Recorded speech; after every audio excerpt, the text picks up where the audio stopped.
So as Liberty Blue Estate Agents celebrates 27 years in business, we're going to sit down today with Managing Director Regina Mangan. Regina and I have a long history together as friends, but also through Waterford Chamber, where Regina is currently a director and where I am the operations manager. So I suppose, Regina, we can start by saying we know each other pretty well. Yes, we sure do. Okay, we'll also clarify that this is completely unscripted, and probably for the first time in your life I haven't allowed you prep for something. Yeah. Because I know how particular you are in preparing, but we didn't want to go that route today because I suppose I know all that's in the skeletons in the closet, but also I suppose I have walked beside you, behind you, in front of you, in whatever way along the way through a lot of this journey. I suppose your path to success is pretty well known, about coming to Waterford and I suppose starting Book a Room after working for Adelphi Suites. But 27 years, it's a long time. How are you feeling? Well, I can't believe it because it's like almost 30 years. I was like 15 when I started. Yeah. It's incredible how time flies. It goes like this. There's been many ups and many downs, you know, and speed bumps and all the rest. But I do feel very privileged. And, you know, so you mentioned the word success. It's such a subjective thing. Like for me, to be able to choose the people I work with, to be able to choose the clients I work with, to be able to create a life that is healthy and happy, that's success. Absolutely. And I know, obviously, happily married, you have a beautiful son, you live in gorgeous on Rhine. So from that perspective, you know, the package, you have your mum and dad near you now as well. So there is that family life that actually, as much as you are known for your business life, that is hugely important and more important to you. It is, and it goes back to our values and what matters in life. My parents are in their autumn years, and they moved from an old farmhouse in County Limerick 3 years ago in the middle of the pandemic.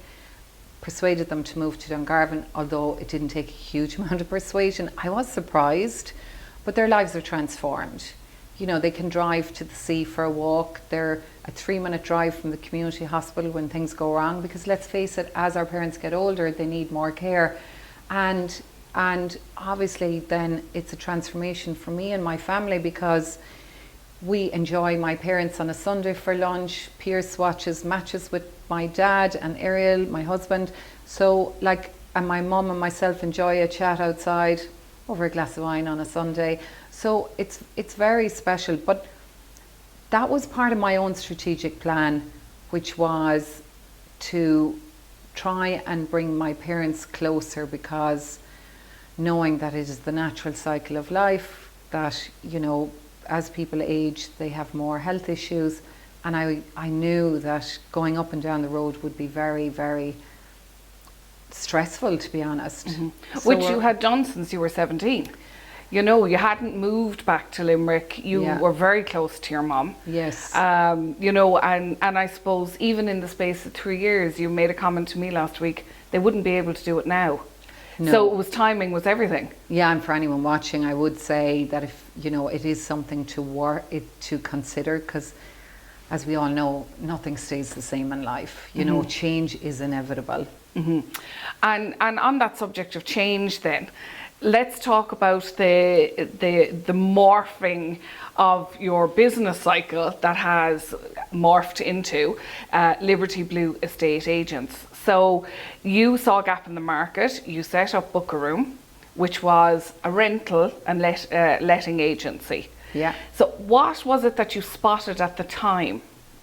Well, my background was hotel management. I trained with 40 hotels. I lived in the UK. I came back to Ireland, worked in Bray, then came to Waterford to set up an apart hotel.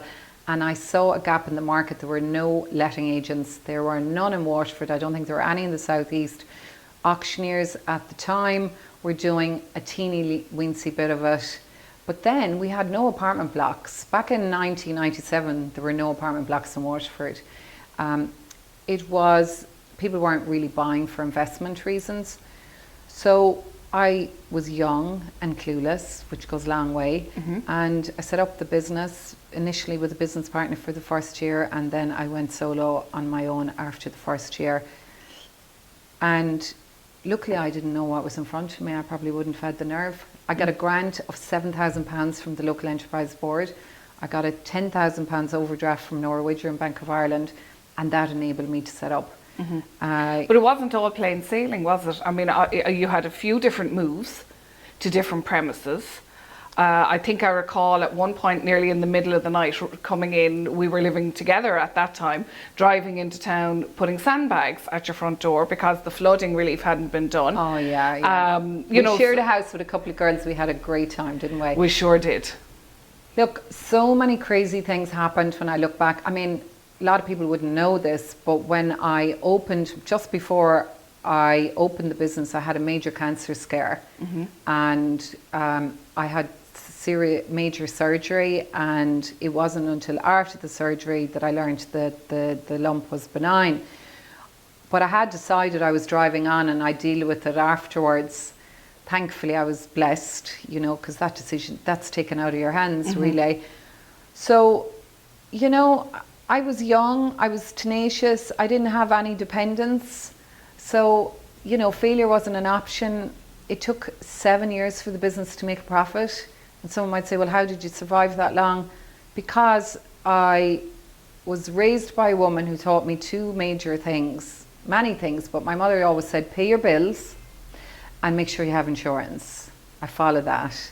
And I couldn't afford to pay my bills, so I got part-time jobs and ended up doing event management, doing holiday home marketing. And over the years, I realized that my strength and passion was often in marketing. And as the business has evolved, and a lot of really successful estate agents in the States, in the UK, what I've noticed is it's all about the marketing. So we're not really selling homes anymore. We are, in fact, marketing them. And it's about the presentation, and the whole business has changed. It's no longer just about putting an ad up and selling it. You have to engage in social media marketing, because you just got to do an amazing job, because it's a competitive space. And that's what I was going to ask you about, because all through the years you've been innovative in how you market your business. It certainly hasn't been traditional. I know you look beyond our Ireland for your, I suppose, inspiration. And you haven't been afraid to put yourself out there, which for people that know you really well is actually not the most comfortable of spaces for you. But you've learned how to do it over the years for the benefit of your business. Absolutely. I would be of the view that in order to be successful, you have to stand out. So for anybody who's in business, it is really important that you don't blend in. And I guess I embrace that book, Feel the Fear and Do It Anyway. Most of the things I do scare me, like public speaking and, you know, anything in terms of when I wrote my book, I was really scared about putting it out there. But you've come so far, you have to drive on. I have a motto, drive on or lie down. So you have to stand out, but stand out for the right reasons. You know, I was chatting to Cormac, who's filming this, and Cormac's been working with me for 15 years, 10 years as an estate agent. He left for 2 years for a career change, came back then for the last 3 or 4 years in a marketing role in terms of our videos and our social media, because I could see this is where Cormac's talent lies, and we evolved that. But like, I said, Cormac, what do you think makes us stand out? He said, do you remember the time that you hired this blow up Bruno guy? He was, I don't know how many foot, but he was ginormous, and we put him at the roundabout outside of the train station. It caused a traffic jam. It was in the newspapers. I got a call from the guards, get it down, it's going to cause a crash. I had a friend once who said, if they're not talking about you, you might as well be dead. Look, you've got to get your message out there. It's called, I suppose, maybe a touch of guerrilla marketing. And like in that respect then, because you do put so much into it, I suppose, you know, people are seeing you more, seeing your brand more. So in the current environment of social media, etc., I assume you believe that there is no such thing as overexposure, because the more your brand is out there, the more people will think of you first. Well, look, we try not to talk about ourselves all the time and about, oh, look at us, we're great. It depends on what you're talking about, what you're messaging. For us, our community is really important to us. So we're putting out posts about other businesses, about places to go and eat, helpful information, then our clients' properties, and we try to mix it up. Like, social, after all, is social. So we want to try and keep it social and try and involve as many of the team as possible, because, you know, I have a business because of the really good people I surround myself with. So that's really important. And I like the way you all do it. And a few more, you'll see new faces coming soon. Yeah, so it's not just you. This business absolutely is not just you. And it can't be, and it can't be just me and Maria. It has to be, like, you know, Mert started videos last night, the Live After 5, Dara does them. We'll see John soon talking to investors. So it's important, you know, that people see our team. It's not the Regina show. And so you're building a brand that will exist long after you retire. Exactly. Which I'm glad obviously, you didn't say died. No, we'll park that for the minute, even with your health scares. But with the I suppose, the succession planning and, you know, looking to the future and all these things that are so important now. I mean, you want Liberty Blue to exist post Regina Mangan. Of course I do. And we had our mentor in this morning, Tony, who's coaching John, our manager, and he coaches me as well, so I can be a better manager, because, you know, when I'm helping people, sometimes I'm dying to just give them the answers, and now I'm saying, no, Regina, check yourself, let them come up with the answers themselves, empower people, because that's really important. And you mentioned, Tony, mentoring has been so important to you down through the years. You'd be the first to say, I don't know everything. For sure. Like, you know, I've spoken a lot about Sanjay Gandhi, who has been my mentor for the last few years, and Sanjay's had a major health scare. He had a brain tumour removed in the last 6 months. But he's an inspiration to me. You know, I went for dinner with him and his family and friends there recently in the UK, and he asked me, this is a man who's like recovering from major surgery and major illness. So what excites you? You know, and I was sharing that with him, and he's questioning me, why? And it's really important to be challenged. Like, even beyond that, we work with Paula, who's our marketing consultant. She's always challenging me. And she's like, Regina, you can't do that, or you have to do that. I said to her the other day, you're very bossy. I'm not. I said, I know, I like to surround myself by people who are smarter than me. And that's smart. Yeah, absolutely, because you can't do it all yourself. You have to be led. Yeah, totally. And just in terms of the book then, so how to build a smarter, faster, better estate agency business. So it's a little misleading in one sense, because it's not all about estate agencies. It's I've read it. It is about business and how to, as you say, drive on. The reason I said estate agency business was because when you're marketing something, you need to hone in on a specific market. If I was to write a business book, I would be competing with such a ginormous market. So I'd say the first woman estate agents in Ireland to write a book like this. So I liked, you know, that's my USP. Break the mold, right? But no, it's absolutely a book for anyone who's interested in business. And I've got a gorgeous testimonial last night from a lovely businesswoman in West Waterford, and she said, Regina, this is for anybody interested in business. But I go back to one point that you said, you know, about standing out. We call that being a challenger brand. And there's a section in the book about having a challenger brand. And we're not just trying to stand out for the sake of it. You have to ask yourself, well, who's your audience? What are you trying to achieve? Only 5% of estate agents do agent-led videos. So if you're a person in business and you want to stand out, then if you do regular videos, you have an opportunity. Now, I share a lot of our secret sauce in the book openly. It's very open. Right? And it's raw and it's real, and I want to give value and give back. Will everyone implement it? No.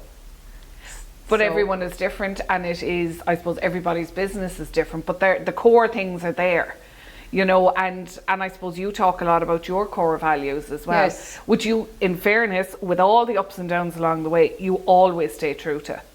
It's very important, and one of the other things I mentioned in the book is about choosing the right clients to work with, and I would say we work with really lovely clients who appreciate what we do. Have all of our clients been really lovely who appreciate what we do? No, because that's life. But we've learned that if someone doesn't appreciate what we do or understand how we work, then we're just possibly not the right fit. And actually coming to that point is really empowering, because our energy is everything. If we're happy and we're looking after our clients, I'm not saying that it's all going to be a bed of roses, because we're in the business of solving problems. You do a sale, there could be a problem with septic tank, there could be a problem with the boundaries, there could be a problem with the engineer's report, there could be a problem with the title. We love solving those problems. You know, getting the best price for our sellers. It's not a bed of roses. It's a tough business, but you have to have positive energy. And the clients that we deal with are amazing. And there's one couple who are selling their property in West Waterford. It's the simple things, you know, the coffee left out, the milk in the fridge and the packet of biscuits. Like, that actually meant a lot. Yeah. And sometimes I do think in life it's the small things that count. Absolutely, and I think your mix of attention to detail in business plus your, you know, your close bond with your family, there's not a massive amount of time left in the day, is there? But No. you still make time for yourself. You know, you go for your walks. We see you on the Connacher a lot, or you go to the gym, or I do for my health and fitness, because this business can be stressful. Running any business is stressful. And also I want to live as long as possible. So I go to the gym. It kind of unknots the knots for me. I usually go in really tired, but I come out buzzing, annoyingly so. And yes, I enjoy the walks, and like anybody else, it's hard getting to do it, but it's the power of habit. It's a great book, actually, Atomic Habits. And I try to have a good morning routine, reading good books that motivate me, going to the gym, going for my walks in the morning. They set me up for the day, because like everybody else, you know, we all have our stressors. We have our moments where our voice in our head is getting in the way, and it's to kind of deal with all of that. And you are very much a morning person. Yes. I remember from our house days. And then 8 or half 8 would come, and it'd be time to put on a programme, and 2 minutes later you're asleep Yeah. on the couch. Yeah. We won't say drooling. That hasn't changed. Yeah, I would expect. No. But you burn so much energy during the day that, of course, you have to be wiped out. So just talk to me just about that energy then. When things go wrong, or when, you know, there are serious issues out there, like during the pandemic. I mean, I remember you speaking before about like people crying outside the door. You know, you're quite an emotional person as well. You can see people outside the door, they are so upset, they've nowhere to live. You can't open your doors. It was just really upsetting. Like, how do you manage that piece, that mental health piece as well? Honestly, I think the pandemic was stressful because everyone's working remotely. Thankfully, we had the technology to allow everyone work from home in a way where we could continue to do business. The people crying outside the door was really part of the housing crisis, because there's no rental stock. That hasn't gone away. We'll probably finish on that. Yeah. I had therapy a long number of years ago, and one of the things that I learned was to understand what I've control over and what I don't. And when you really think about, have I control over this? And if I don't, it's like, if I start worrying about the wars, I've no control over that. If I think about the economy, what control do I have over that? Mind my business, I've control over that. Worrying about stuff I've no control over, it's really bad for you. I really work on that and remind myself of that. But I remember during the recession, now that was crazy. That was really bad, because the recession back in 2008, we had a lot of clients like hugely impacted, like devastatingly so. We had a number of clients who died by suicide. it was carnage. And I remember these students coming in one day and interviewing me and saying, Regina, how did you get through it? I said, I was watching Vincent Brown, and he used to come in the morning and felt so, my energy was drained. It was like Armageddon, oh my God, all these things. And I switched the channel. As Lisa Novak, my inspiration in Australia, said, change the channel, honey, to The Only Way is Essex. And that humour transformed my mindset. I upgraded the office and said, we're going to have a cocoon here, and let's focus on what we can do and how we can help our clients to drive and manage what's within our control and help them. But you have to look after your mental health. It's everything, because we're the pilots of our own plane. And yet, as much as you do have your cocoon and your team and all that, you love getting out into the community and helping there. I mean, obviously you're a director of chamber, you know, you've done work for Pieta, you have done, I'm not going to list all the charity work that you've done, but you feel a responsibility within the community as well. I do. Well, I had the privilege to be involved with John Darcy, our manager, in a charity auction in memory of Cian Nugent, who tragically drowned a year ago near Ardmore. And we know his mum, Niamh, who's an extraordinary woman.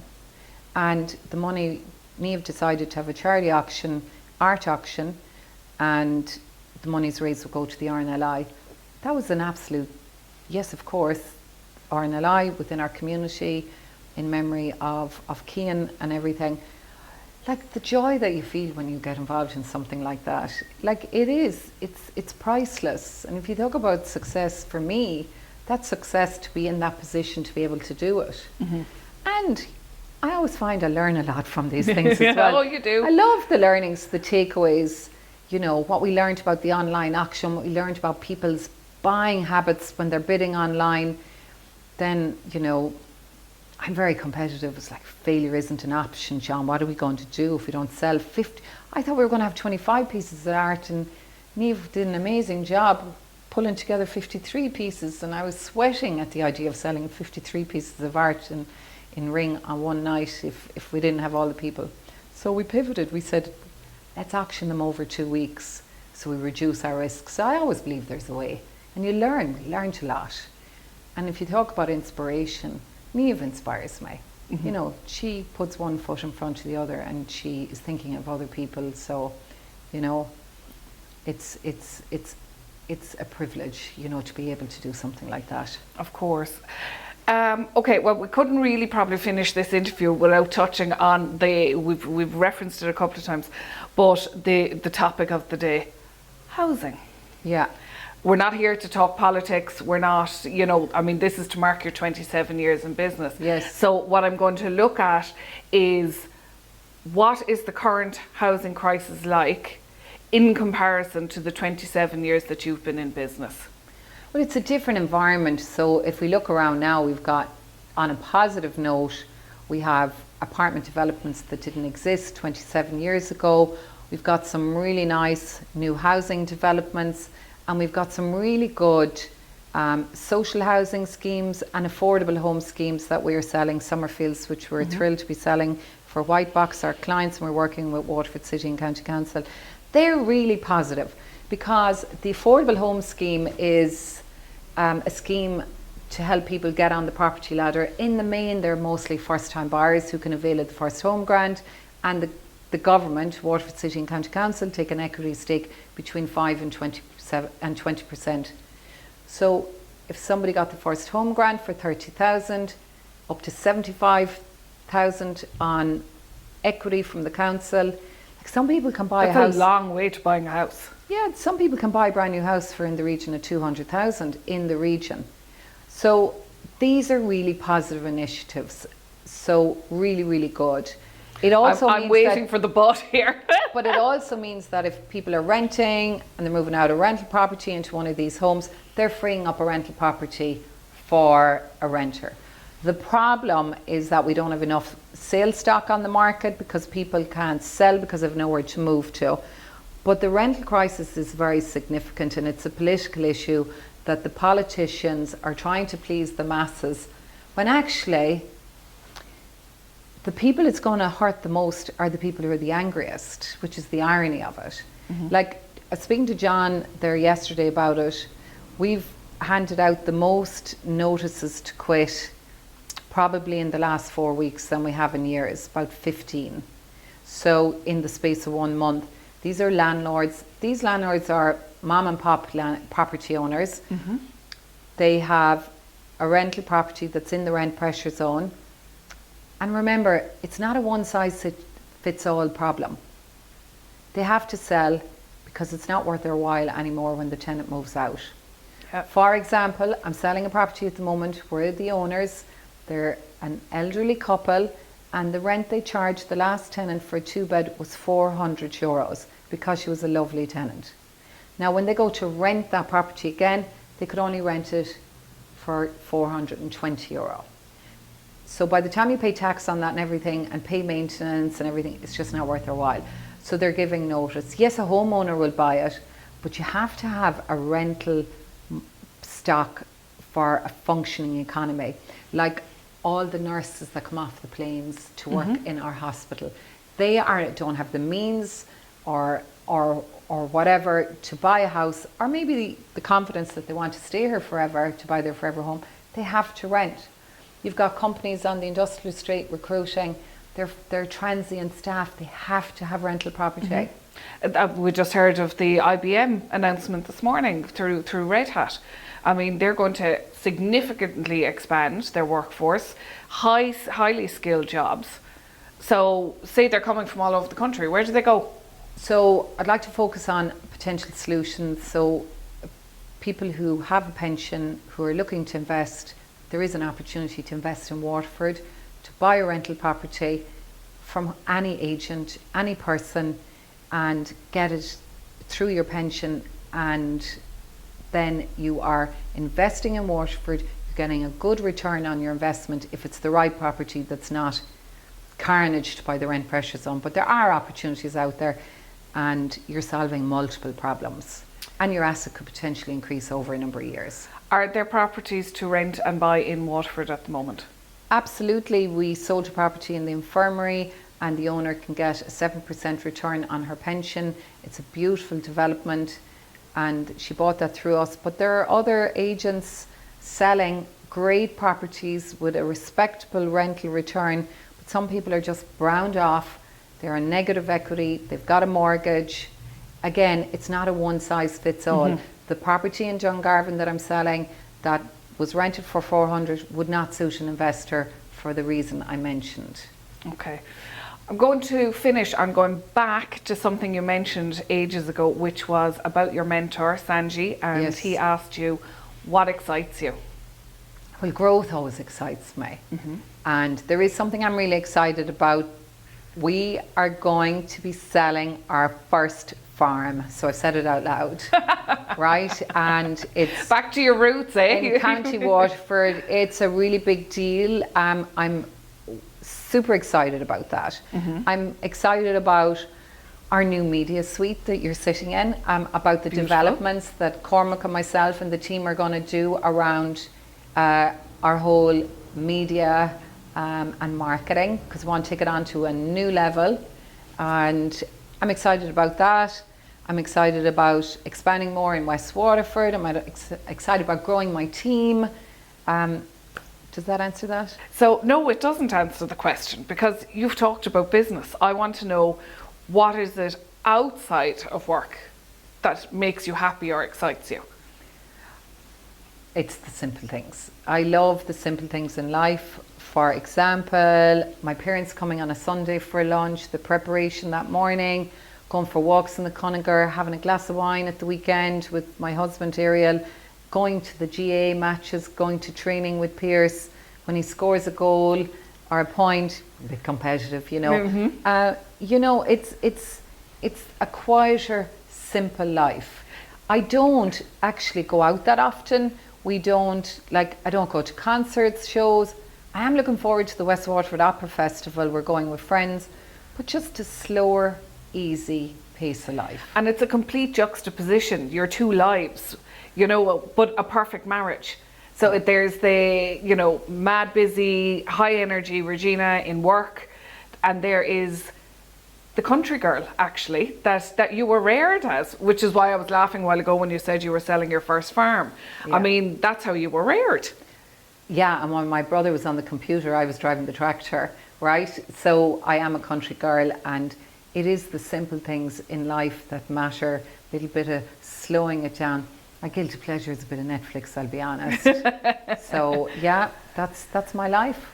And on Ryan, love it. Feel very privileged, and our lives are transformed from moving there. You know, very happy, have family there, the beaches, friends.